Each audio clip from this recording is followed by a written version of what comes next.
ఈ రోజే డౌన్లోడ్ చేయండి. మీ ఫేవరెట్ షోస్ చూడండి. జాగ్రత్త. బంగారం లాంటి సంబంధం చెడగొట్టావు కదే.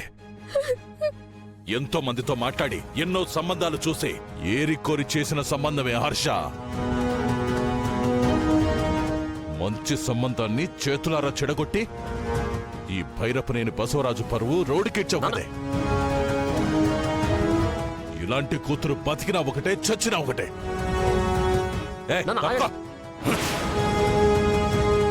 మావయ్య,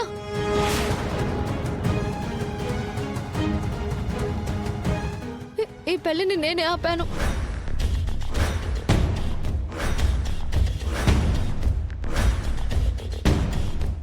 వదినతో అలా మాట్లాడించింది నేనే.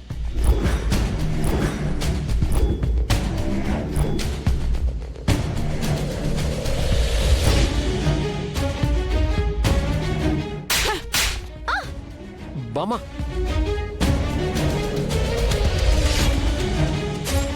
నువ్వు చెప్పావా? నువ్వు చెప్పావా? ఎంత పని చేశావే? దీనికి పెళ్లి చేసి అమెరికా పంపిస్తే దాని బతుకు బాగుపడుతుందని మేం ఆశపడుతుంటే నువ్వింతకి తెగిస్తావా? దాని జీవితాన్ని దాని చేతులతోనే నాశనం చేసుకునేలా చేసి మళ్ళీ ఏమీ తెలియని నగ్గనాచిలా అంతా చూస్తూ నిలబడ్డావా?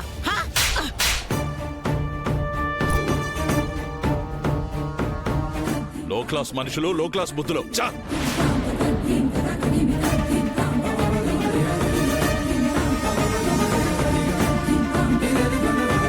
నా కూతురు పెళ్లి చెడగొట్టడానికి నువ్వెవరే? నేను అప్పుడే చెప్పాను కదా, కీర్తి అలా మాట్లాడేది కాదు, పెళ్లి చెడగొట్టుకునేది కాదు అని.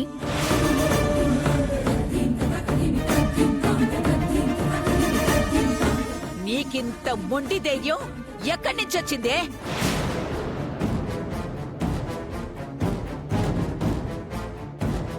ఇప్పుడు ఈ పెళ్లిని చెడగొట్టి మళ్ళీ మీ అన్నయ్య దగ్గరికి పంపాలనే కదా నువ్వు చేసింది కుట్ర. వదిన భవిష్యత్తు బాగుండాలని ఆలోచించానే తప్ప నేనేం కుట్ర చేయలేదు మావయ్య. అంటే దాని భవిష్యత్తు గురించి మాకేం పట్టింపు లేదా? అసలు బసవరాజు కూతురిలా మాట్లాడిందని తెలిస్తే మా పరువు, ఈ మెట్టినింటి గౌరవం ఏమవుతుందోనని ఆలోచించావా? హర్ష వీడియో తీసింది రేపు సోషల్ మీడియాలో పెట్టి వైరల్ చేస్తే నా రాజకీయ భవిష్యత్ ఏమవుతుంది? సరే, నా సంగతి వదిలే. రేపు కీర్తి జీవితం నలుగురిలో నవ్వుల పాలైతే ఎవరు బాధ్యులు? ఎవరు? నువ్వా? మీ నాన్న? కాదు, మేము.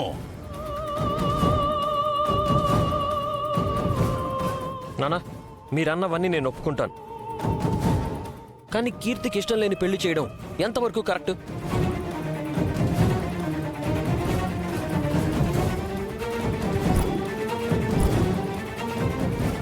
సిద్ధు, ఇష్టం లేని పెళ్ళేంట్రా?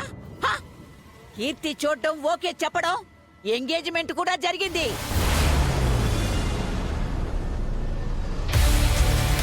అన్ని ఏర్పాట్లు జరిగాక పెళ్లి టైంకి ఇష్టం లేదు అంటే ఏంట్రా అర్థం? నేను చెప్పింది నిజమే నాన్న. నాకు పెళ్లి చేసుకోవడం ఇష్టం లేదు.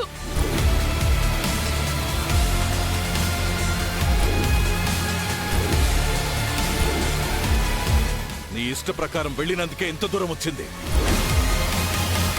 ఇకపై నా కూతురు జీవితం నా ఇష్ట ప్రకారమే జరుగుతుంది. ఏం చేస్తే నీ జీవితం బాగుపడుతుందో నాకు తెలుసు. చూడు, నువ్వు దాని మనసు మార్చగలవేమో కానీ నా నిర్ణయం ఎప్పటికీ మారదు. 600 సరే, ఇంకో అబ్బాయిని చూస్తాను, కీర్తికి పెళ్లి చేసి పంపిస్తాను.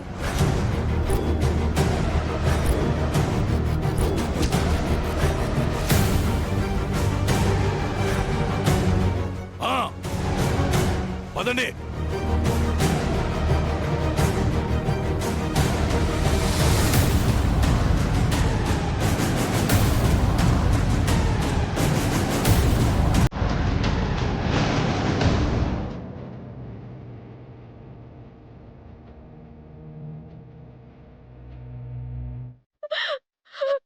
వదినా ఏం కాలేదు కదా? వదినా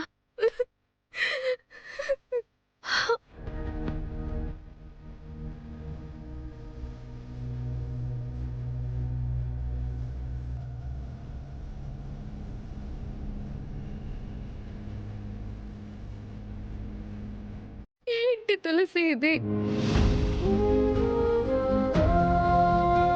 పెళ్లి చెడగొట్టుకున్నది నేనైతే అది నీ మీద ఎందుకు వేసుకున్నా? వాళ్ళెలాగో ముందు నుంచి నా మీద కోపంగానే ఉన్నారు వదినా. ఇప్పుడు నా మీద నిందలు వేసుకోవడం వల్ల కొత్తగా వచ్చే సమస్య ఏం లేదు. పైగా నువ్వు చెడగొట్టుకున్నావన్న కోపంలో ఏదైనా చేస్తే అది నీ బిడ్డకే ప్రమాదం. అందుకే అలా చెప్పాను.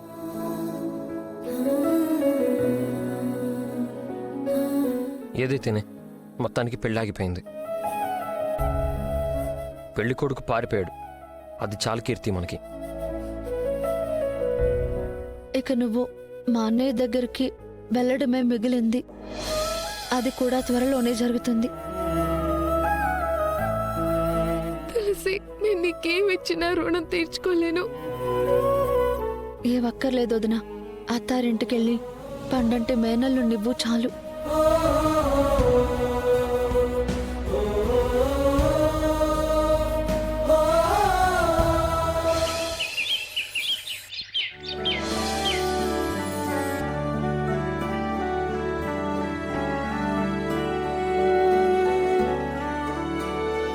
పాల ప్యాకెట్లు రాలేదనుకుంటా. రోజు ఈ టైం కల్లా పాల ప్యాకెట్లు అక్కడ ఉండేవి. ఇవాళ లేవేంటి? పాలవాడు ఇంకా రాలేదనుకుంటా.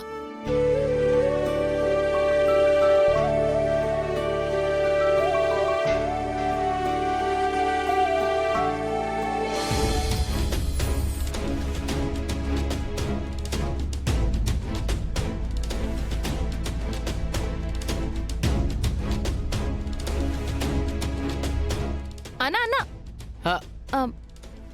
సారీ మేడం, ఇవాళ కొంచెం లేట్ అయింది.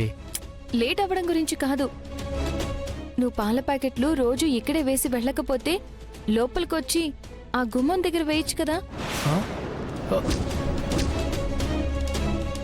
నేను గేటు దాటి లోపలికి రావాలా? అదే కదా చెప్తున్నాను. నువ్వు ఇక్కడే వేసి వెళ్తే అవి వచ్చాయో రాలేదో ఇంట్లో ఉన్న నాకెలా తెలుస్తుంది? ఒకవేళ నువ్వు వచ్చి టైంకి వేసెళ్ళినా ఎవరైనా తీసుకెళ్ళిపోవచ్చు కదా. నిజమే మేడం, కానీ నేను లోపలికి రాలేను. ఎందుకు? డబ్బులు ఏమైనా ఎక్స్ట్రా కావాలంటే తీసుకో. డబ్బులతో పాలు కొనుక్కోవచ్చు గాని ప్రాణాలు కొనుక్కోలేం కదా. ఏంటి? ఏం లేదు మేడం, పాలొద్దంటే మానేస్తాను, కానీ లోపలికి మాత్రం రాలేను మేడం. ఉంటాను మేడం. అన్నా అన్నా